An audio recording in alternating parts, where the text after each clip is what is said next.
If you die and return, what is the real value of this experience? And how can it help you let go of unhealthy attachment? If it happened to you, would you have less aversion to death?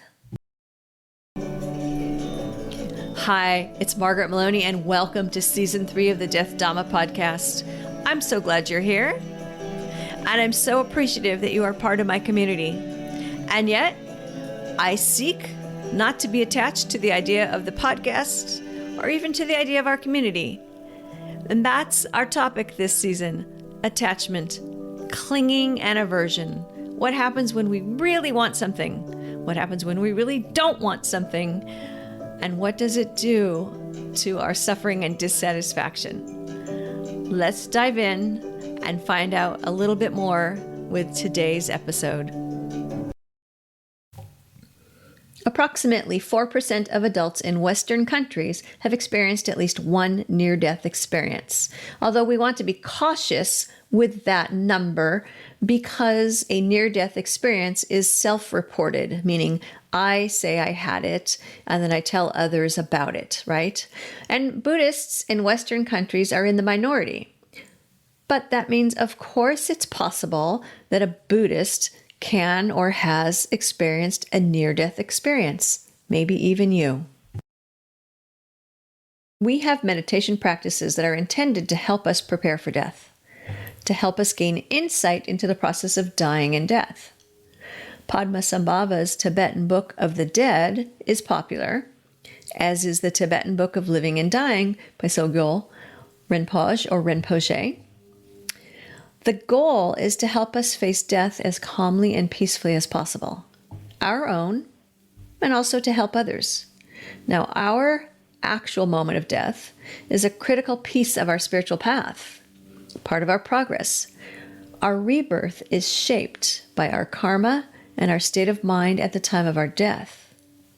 If we can be with our own death in a virtuous state of mind, we can strengthen our karma and possibly influence a good rebirth. If we approach death through meditation and acquaint ourselves with the process of death and develop an understanding of what to expect, we can make our death an opportunity for spiritual attainment. In many instances, we might be able to practice meditation as we are dying. So going back to Padmasambhava's work, which comes from the 8th century, and today's Tibetan Book of Living and Dying, which was published in the 1990s, both introduce us to specific phases that the consciousness is purported to progress through during and following death. Some research indicates that there are meditators who are able to create near-death experiences through meditation. I'm not going to spend a lot of time on that today. If you are curious, I do encourage you to look up Meditation-Induced Near-Death Experiences, a 3-year longitudinal study. It's open, widely available on SpringerLink. Now, the study investigated the phenomenon of a meditation-induced near-death experience. They call them MI-NDE. And they're comparing this to the type of meditation that is part of our practice as documented in Padmasambhava's work and in the Tibetan Book of Living and Dying. So given that some advanced Buddhist meditators can induce near-death experiences at a pre-planned point in time, this meditation-induced experience might make the whole concept of near-death experiences more accessible, helping to advance the understanding into the psychology of death-related processes. So do Buddhists experience near-death experiences? Yes. And some may happen in the way we more commonly think of them. Someone has an accident or an illness and almost dies and then comes back. Or some advanced meditators can reach this state purposefully. In Tibetan Buddhism, there are daloks, individuals that experience, sometimes for hours or even days, near-death experiences and subsequently share Their experience was a means of assisting other spiritual practitioners. So for more about this, consider the book Delok, which is actually spelled Delok, for those of us who are not Tibetan practitioners. Delok, Journey to the Realms Beyond Death. The purpose of the Delok's journey is to help others. They go into a death-like state, and during that time, assist. Then, when they are done, they return to this world. The work of a Delok is admirable, and studying meditators may shed some light on the experience of dying. Buddhism can be very science-friendly. The purpose of meditating on death and dying is to help overcome attachment to the body and to notions, of that eternal and unchanging self, to let go of our attachment to the idea of a eternal and unchanging self. Turning to the Pali Canon, the Mahasatipatthana Sutta from the Digha Nikaya, it's number 22, teaches the 4 frames of reference: body, feeling, mind, and mental qualities. The goal of the meditation taught in this sutta is to bring us to an awareness that helps us to overcome suffering. Now, where the part on dying comes in is in relation to the body, simply stating with the experience of breathing, and then starting or continuing on with movements and its postures and the elementary properties and the inevitable decay of the body. So here is this passage that is very specific.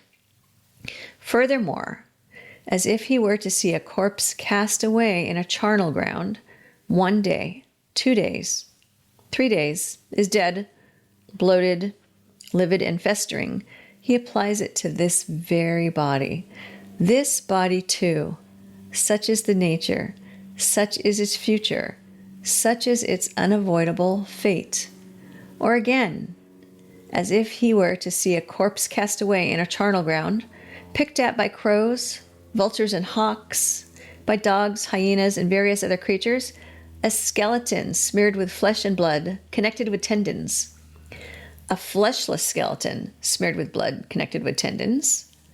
A skeleton without flesh or blood, connected with tendons. Bones detached from their tendons, scattered in all directions. Here, a hard bone. There, a softer bone, maybe a hand bone, a foot bone, a shin bone. Over there, a thigh bone. Here, a hip bone. And look, there's the back, and there's a rib, and there's a breastbone, and a shoulder bone, and a neck bone, and a jaw bone, a tooth, perhaps a skull.